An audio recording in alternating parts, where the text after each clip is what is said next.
Слушай, я уже там был. А видишь, журналист или нет?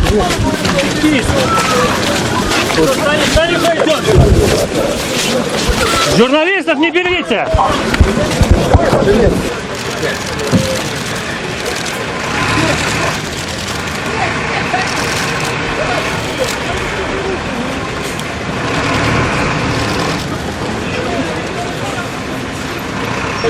Что было? Что, обычный рабочий день. Что еще, сам не заметил. Кто тебя ударил?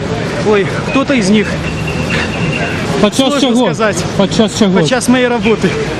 А что в этом час відбувалося під час твоєї роботи? Снимал акцию. Обычный рабочий день. Акцію чи затримання? Наверное, затримание в процессе акции.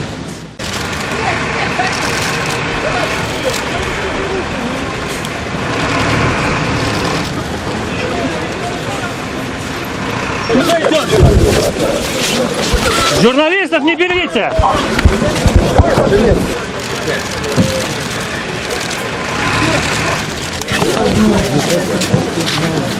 Слушай, я уже там был. А видишь, журналист или нет?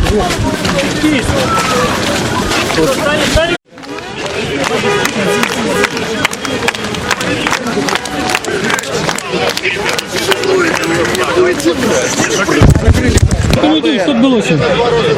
Что, обычный рабочий день. Что еще, сам не заметил. Кто тебя ударил? Ой, кто-то из них.